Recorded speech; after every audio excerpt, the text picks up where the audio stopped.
Imagine quelqu'un qui essaie de te provoquer, de te faire perdre ton sang-froid, de te pousser vers cette réaction automatique. Et toi, tu ne cèdes pas, tu ne vacilles pas, tu ne perds pas ton souffle, tu ne rends pas ton pouvoir. Tu restes ferme, clair à l'intérieur, avec cette confiance qui n'apparaît que quand tu sais vraiment qui tu es. La plupart des gens réagissent sur l'impulsion, parlent trop, se justifient, s'énervent, tentent d'expliquer quelque chose qui n'avait même pas besoin d'être expliqué. Toi, tu agis autrement. Tu respires, tu observes et tu comprends, sur le moment, que celui qui perd le contrôle en premier perd toute la conversation. Cette capacité n'est pas de la froideur, ce n'est pas de l'indifférence, ce n'est pas de l'arrogance, c'est de la maîtrise. C'est la capacité de voir l'autre sans te perdre toi-même, de garder ta propre voix pendant que le monde essaie d'imposer la sienne. C'est exactement ce que je veux t'apprendre aujourd'hui. Comment transformer n'importe quelle attaque en avantage, n'importe quelle critique en clarté, n'importe quelle provocation en preuve de ta maturité émotionnelle. Dans cette vidéo, tu vas apprendre un petit truc psychologique simple, rapide et puissant, capable de renverser la situation au moment précis où quelqu'un essaie de t'atteindre. Une technique qui ne sert pas seulement à te défendre, mais à reprendre le contrôle, à récupérer la position de leader dans la situation et à empêcher qui que ce soit de dicter comment tu dois te sentir. Et le mieux, c'est que tu n'as pas besoin de crier, ni de durcir ta voix, ni de te fermer. Tu as seulement besoin de savoir où se trouve le vrai pouvoir et de l'utiliser avec conscience, fermeté et calme. Avant de commencer, écris dans les commentaires « Mon calme est mon arme ». Ce geste renforce déjà la position juste à l'intérieur de toi. À partir de maintenant, ton esprit ne réagit plus, il décide. Et si tu peux aider ce contenu à toucher d'autres personnes qui en ont besoin, mets un like à la vidéo, abonne-toi à la chaîne et partage. Ça renforce notre travail et ça permet à ce message d'aller encore plus loin. Prêt? Alors on y va. Avant d'apprendre n'importe quelle technique de défense, tu dois comprendre la nature de l'attaque que tu es en train de recevoir. Parce que l'erreur de l'amateur, et peut-être que toi aussi tu as déjà commis cette erreur des centaines de fois, est toujours la même. Il reçoit la critique comme si c'était un verdict sur qui il est, comme si chaque provocation était une radiographie parfaite de sa valeur. Et c'est précisément à ce moment que presque tout le monde perd le combat avant même qu'il commence, parce qu'il entre dans le conflit en croyant qu'il est en train d'être évalué, alors qu'en réalité, il est seulement utilisé comme écran pour les conflits intérieurs de l'autre. C'est là la première et la plus grande erreur. Un stratège, qu'il soit un stoïcien comme Marc Aurèle ou un pragmatique comme Épictète, sait que seul gagne celui qui dépersonnalise le combat. Et voici la vérité qui change complètement la façon dont tu regardes n'importe quel affrontement. La plupart des attaques verbales ne parlent presque jamais de toi. Ce sont des miroirs déformés du monde intérieur de celui qui attaque. Une attaque est, presque toujours, un aveu involontaire, une fuite émotionnelle que la personne n'a pas réussi à contenir. C'est une fenêtre ouverte sur son état émotionnel, et quand tu observes avec attention, ce qui apparaît tombe généralement dans l'une de ces trois catégories. La première, l'insécurité. La manière la plus rapide pour quelqu'un d'essayer de se sentir grand, c'est de rabaisser celui qui est devant lui. Celui qui te critique tout le temps n'est pas en train de t'analyser. Il est en train d'essayer de soulager son propre malaise face à ses propres échecs, comme quelqu'un qui pointe du doigt pour ne pas avoir à regarder le miroir. Pense au nombre de fois où tu as croisé quelqu'un qui passe son temps à diminuer l'effort des autres, qui fait toujours en sorte de dire que rien n'est si bien que ça, qui dit « n'importe qui ferait pareil ». Ce type de personne n'est pas en train de commenter ton travail. Il est en train de se battre contre son propre sentiment d'inadéquation. En pointant tes prétendues failles, il essaie de détourner l'attention des siennes. Il essaie de respirer un peu de soulagement pendant 5 secondes, même si cela te coûte ta paix. La deuxième catégorie, c'est la jalousie. Quand tu grandis, que tu évolues, que tu te disciplines, que tu t'améliores, que tu fais des choix difficiles, que tu restes constant, tu te transformes en un miroir gênant pour ceux qui ont choisi de ne pas bouger. Ta lumière met en évidence la stagnation de l'autre, et rares sont ceux qui supportent d'être rappelés à leur propre renoncement. Combien de fois as-tu déjà raconté une simple réussite et l'autre personne t'a répondu avec dédain, en minimisant, en faisant une blague ou en changeant de sujet? Très souvent, cela ne parle pas de toi, cela parle du malaise que ton progrès provoque chez celui qui est resté immobile. Dans ces cas-là, l'attaque n'est pas un jugement sur toi. C'est une tentative désespérée d'éteindre la lumière, qui révèle à quel point l'autre est resté à l'arrêt, comme quelqu'un qui essaie d'éteindre la lampe au lieu de ranger son propre désordre. Et pour finir, le besoin de contrôle. Certaines personnes ne se sentent en sécurité que lorsqu'elles dirigent le récit et manipulent les émotions des autres. La provocation est leur arme favorite, parce qu'elle teste le terrain. Si j'arrive à faire sortir cette personne de son axe, je contrôle la situation. Pense à ceux qui font des commentaires passifs-agressifs, à ceux qui piquent juste pour voir ta réaction, à ceux qui provoquent exactement sur le ton qui peut te déstabiliser. Ces personnes veulent que tu perdes patience, que tu réagisses, parce que quelqu'un d'émotionnel est quelqu'un de prévisible, et ce qui est prévisible est contrôlable. Ta réaction est le carburant qui leur donne du pouvoir. Quand tu perds le contrôle, c'est elle qui gagne. Quand tu comprends ça, l'attaque perd sa forme d'origine. Elle cesse d'être une flèche pointée sur ta poitrine et se transforme en pure information. Ce n'est plus une agression. C'est un rapport psychologique sur l'état intérieur de l'autre, sur ses peurs, ses tensions, ses frustrations et ses faiblesses qui étaient mal cachées. Et c'est le premier pas pour désarmer n'importe quel agresseur. Dépersonnalise l'attaque. Refuse d'accepter l'idée que ça parle de toi. À la place, deviens observateur, deviens analyste. Deviens quelqu'un qui voit la scène de l'extérieur, qui voit le théâtre émotionnel de l'autre sans entrer dans le rôle qu'il a essayé de te donner.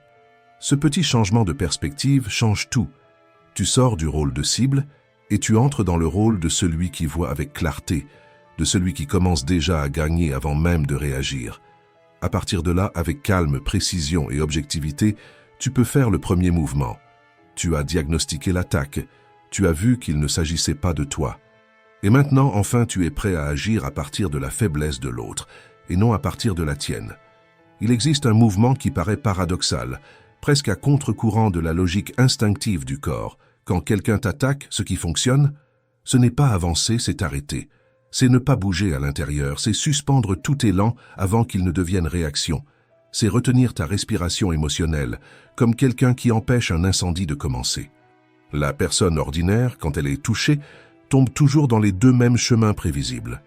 Soit elle essaie de se justifier désespérément, « ce n'est pas vrai, je ne suis pas comme ça », et, sans s'en rendre compte, elle offre exactement à l'agresseur ce qu'il voulait voir, comme si elle ouvrait sa propre poitrine pour prouver son innocence. Fragilité, culpabilité, insécurité, tout cela apparaît dans le ton, dans le regard, dans la précipitation à se défendre. Ou bien elle rend le coup avec agressivité. Toi, tu es pire.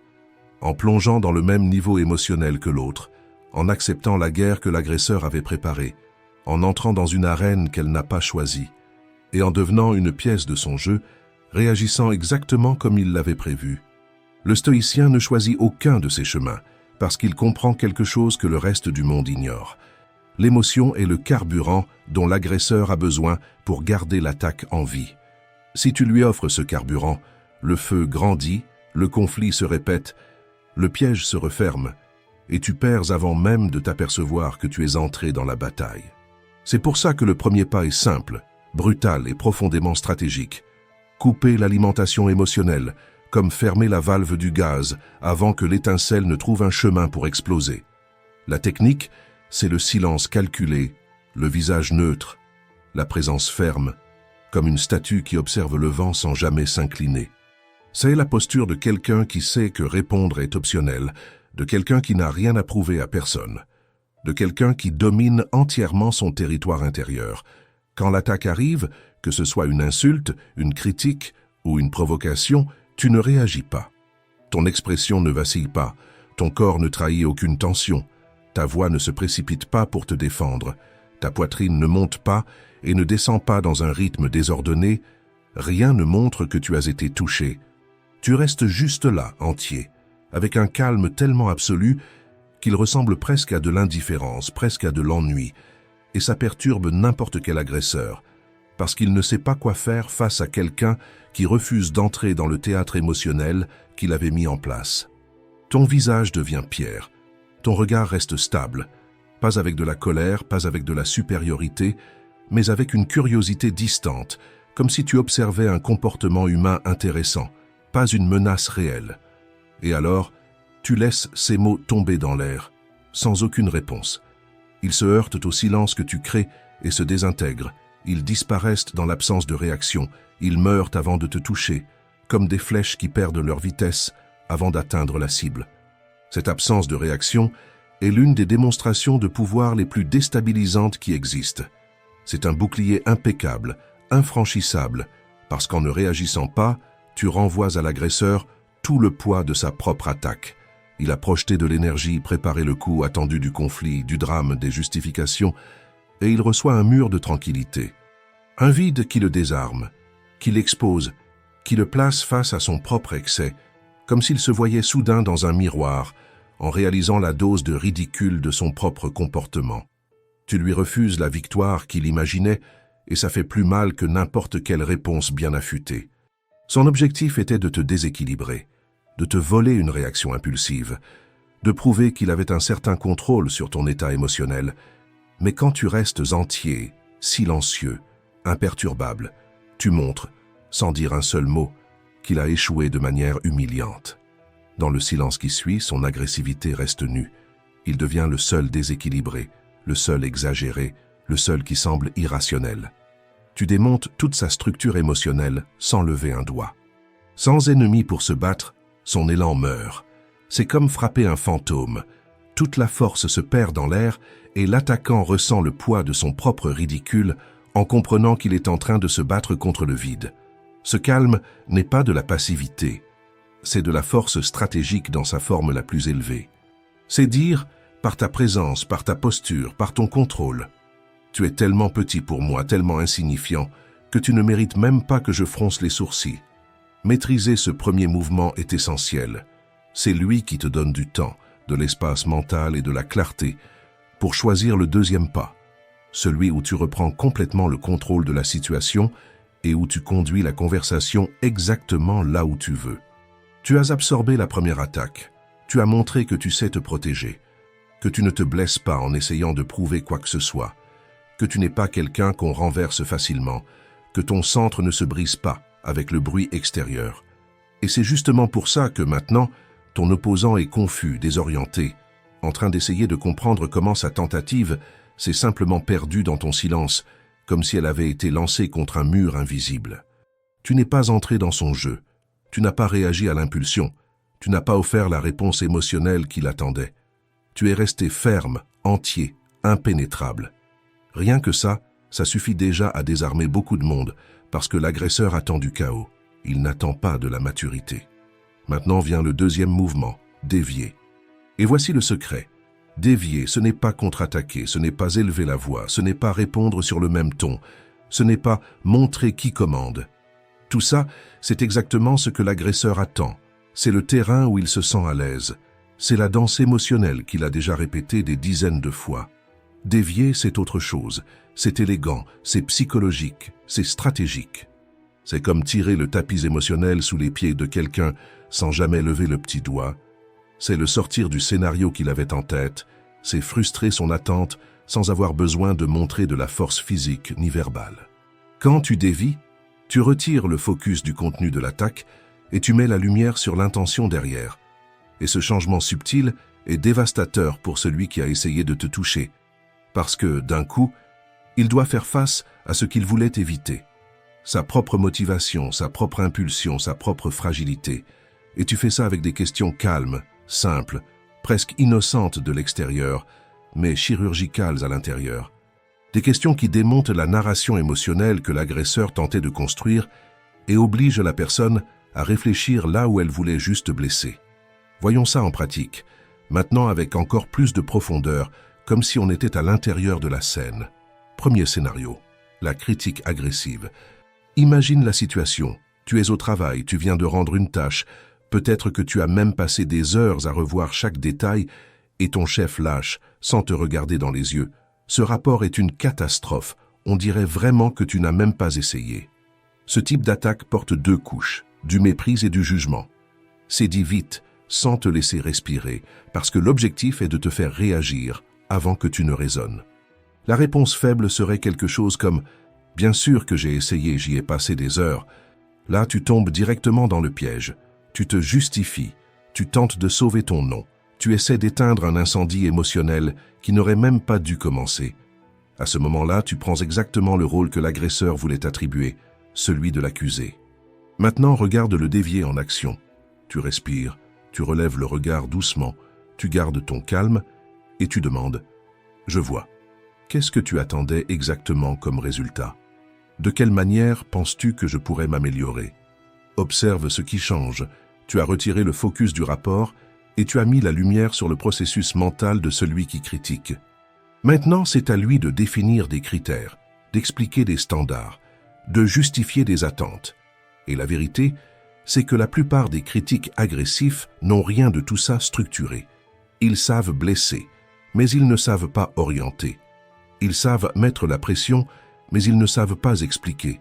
Ils savent accuser, mais ils ne savent pas guider. Tu obliges l'agresseur à penser et non pas à blesser. Et c'est pour ça que l'attaque perd sa force. Deuxième scénario, la provocation ou l'insulte.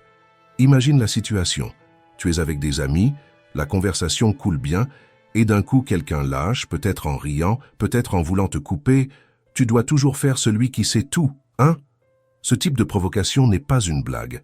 C'est une tentative de t'exposer devant les autres, de te mettre mal à l'aise, de te placer en position défensive pendant que tout le monde regarde. La réponse faible serait de dire « Je ne fais pas le monsieur je sais tout, j'ai juste donné mon avis ». Là, tu essaies de laver une accusation qui n'existait même pas. Tu expliques l'évidence, tu tentes de justifier ton comportement et encore une fois, tu tombes sur le terrain de l'autre. Le dévier fonctionne comme ça. Tu regardes calmement, sans ironie, sans hausser le ton, et tu dis « J'ai senti une tension dans ton ton, tout va bien ». Et voilà. Tu ignores complètement l'insulte et tu pointes ce qui existe réellement là-dedans. L'état émotionnel de la personne. Maintenant, elle doit faire face à sa propre irritation, à sa propre insécurité, à son propre malaise, et cela place l'agresseur dans une position qu'il n'attendait pas. C'est comme mettre un énorme miroir devant quelqu'un qui voulait t'exposer. Mais maintenant, c'est lui qui se retrouve à nu émotionnellement. Maintenant, le troisième scénario, l'accusation vague. Pense à quelque chose de plus intime, de plus personnel, une discussion entre toi et ta partenaire. Au milieu de la conversation, elle lâche « Tu n'écoutes jamais personne ». Cette phrase est puissante parce qu'elle est vague, émotionnelle, généralisante. Il n'y a pas de contexte, pas d'exemple, pas de date. Elle ne porte que de la culpabilité.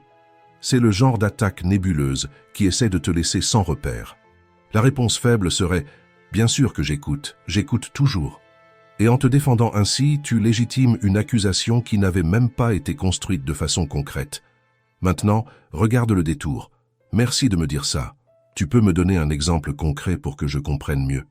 Les accusateurs vagues détestent être précis. Leur accusation ne fonctionne que dans la brume de la généralisation. Quand tu ramènes tout au concret, elle s'effondre toute seule.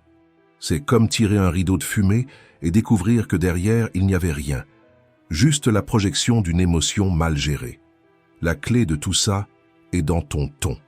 Calme, ferme, presque clinique, comme quelqu'un qui observe un comportement, et non comme quelqu'un qui entre dans une dispute.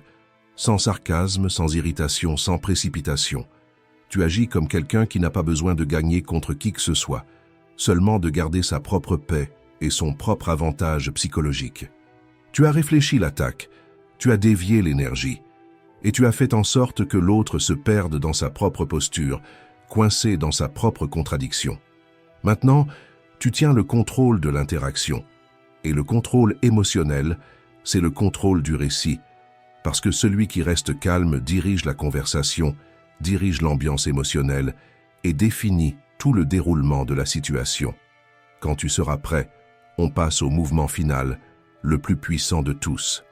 Maintenant, tu exécutes le mouvement final, celui qui met fin au conflit et qui montre clairement de manière silencieuse et incontestable que c'est toi qui domines la situation. Reformuler, c'est exactement ça. Reprendre le contrôle du récit, attraper l'attaque qui t'a été lancée, la retirer des mains de l'autre, faire pivoter toute la pièce et la remettre sur l'échiquier selon ta perspective. La personne a essayé de te pousser dans un conflit, a essayé de te provoquer, a essayé de te mettre sur la défensive, à essayer de t'attirer sur son terrain émotionnel. Mais tu n'achètes pas sa structure, tu n'entres pas dans le cadre qu'elle avait préparé, tu ne joues pas le rôle qu'elle avait écrit pour toi. Tu démontes, tu remplaces le moule avec lequel elle a tenté de te juger par un autre, qui est le tien, plus clair, plus élevé, plus lucide. Un simple changement de lecture, mais un changement qui redéfinit toute l'interaction. Ce qui ressemblait à une attaque devient simplement une information, ce qui semblait important devient un bruit lointain, ce qui semblait personnel devient insignifiant. C'est exactement ce que fait le mouvement final. Il montre que l'attaque non seulement n'a pas fonctionné, mais qu'elle n'a jamais eu d'importance réelle, qu'elle n'a jamais eu assez de profondeur pour toucher ton centre. Et plus encore, il te permet de sortir de l'interaction à ta manière, à ton rythme, à ton tempo émotionnel, sans précipitation, sans tension, sans une goutte de sueur sur le front, et surtout sans avoir besoin de prouver quoi que ce soit à qui que ce soit.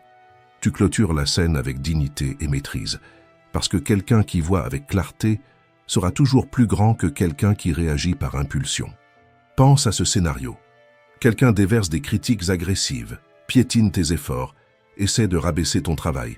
Tu t'es déjà écarté, tu es resté calme, et maintenant tu réponds avec sérénité, sans augmenter d'1 degré le ton de ta voix. Quel résultat exact attends-tu en partageant cela avec moi? La personne se fige, elle s'attendait à de l'irritation, à une explication, à une défense, à n'importe quoi, sauf à de la logique. Maintenant, elle doit réorganiser ses pensées dans sa propre tête, justifier la raison, tenter de trouver une intention qui n'existe peut-être même pas. Ah, je veux simplement que le travail soit fait. Voilà, tu as déjà changé le terrain. La pièce est passée de l'autre côté de l'échiquier. Tu regardes avec naturel, avec ce calme qui est devenu ton bouclier, et tu réponds « Compris. Merci pour le retour. Je vais en tenir compte. » Et tu continues, tu changes de sujet, tu reviens à ce que tu étais en train de faire, ou tu mets simplement fin à l'échange sans te presser, avec le même rythme tranquille de quelqu'un qui n'a pas été touché par l'attaque. Observe l'impact psychologique de cela. Tu n'as assumé aucune faute, tu ne t'es pas expliqué, tu ne t'es pas mis sur la défensive, tu n'as offert aucune émotion pour alimenter le conflit. Tu as transformé une agression en un simple fait neutre, en un enregistrement froid, en un avis administratif quelconque. Et quand tu fais cela, c'est toi qui mets fin à la conversation, jamais l'autre. Maintenant imagine un autre scénario. Quelqu'un essaie de te provoquer, lance une phrase pleine de venin en espérant que tu montes le ton, que tu exploses, que tu réponds avec la même intensité. Tu perçois la tension et tu réponds avec sérénité. J'ai remarqué beaucoup d'intensité dans ta question. Tout va bien? La personne recule presque immédiatement. Non, non, je commentais juste. Tu offres une sortie élégante, tu réaffirmes ta position et tu refermes la porte du conflit avec naturel. D'accord, peut-être que j'ai mal interprété le ton. Bref, pour continuer. Et voilà, tu as transformé une provocation en une simple poussière émotionnelle, un souffle de vent que tu chasses de ton épaule sans effort. Tu montres clairement que la tentative de te faire perdre ton équilibre a échoué d'une manière presque embarrassante. Et tu continues ton chemin sans porter la moindre ombre de ce moment. Le stoïcisme a un outil psychologique puissant, et il n'a rien à voir avec manipuler qui que ce soit. Il concerne le fait de retrouver le contrôle de toi-même, de ta clarté, de ton axe, de ta dignité émotionnelle. Cela fonctionne ainsi. D'abord, tu respires et tu ne réagis pas, simplement. Tu laisses l'attaque frapper ton calme, ton silence, comme des vagues frappant un rocher. Elles font du bruit, mais elles ne déplacent rien. Et en ne donnant pas la réaction émotionnelle que l'autre attendait, tu exécutes le geste le plus déstabilisant de tous. Tu ne donnes pas le spectacle. Tu refuses le théâtre émotionnel et toute la mise en scène de l'autre s'écroule toute seule. Ensuite, tu changes le focus.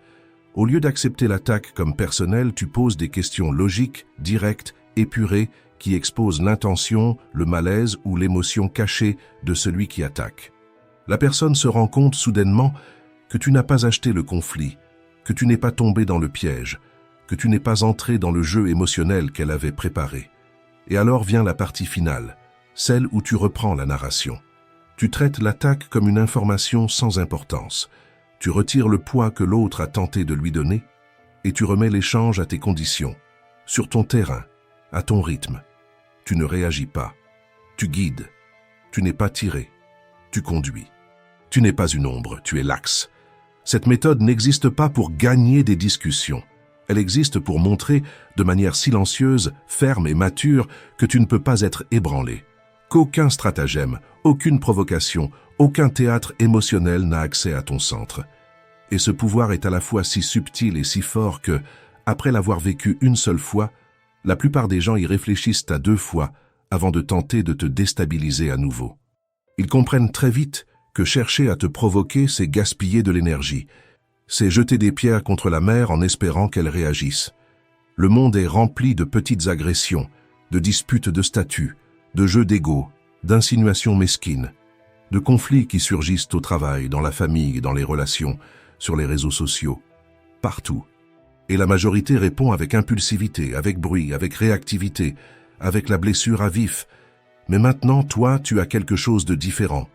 Tu as un système supérieur, tu as de la clarté. Tu n'entres pas comme un soldat au milieu d'une bagarre.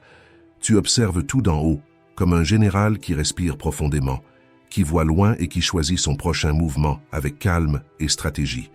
Souviens-toi de la méthode. Réfléchir, dévier et recadrer.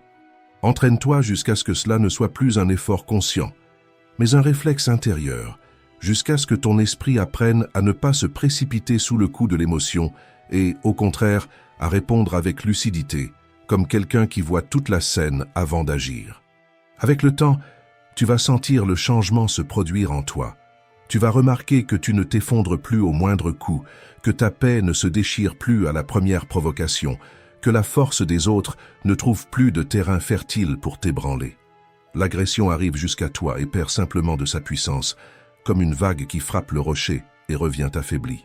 Cette chaîne existe précisément pour cela, pour être ton champ d'entraînement mental, l'espace où tu apprends à gagner les batailles invisibles, celles que toi seul sais que tu affrontes, mais qui déterminent toute ta vie. Ici, chaque vidéo est un outil, une stratégie, une couche supplémentaire dans ton armure émotionnelle, une étape concrète pour cesser d'être une cible et devenir quelqu'un qui voit tout le plateau, et surtout, quelqu'un qui se voit lui-même avec clarté. Si tu es prêt à assumer ce type de force, à arrêter de remettre le contrôle de tes émotions entre les mains de l'humeur des autres, à enfin te dominer toi-même avant de chercher à dominer quoi que ce soit dehors, abonne-toi. Ici, nous avançons ensemble, en réfléchissant, en grandissant et en construisant une force intérieure. Merci d'être arrivé jusqu'ici.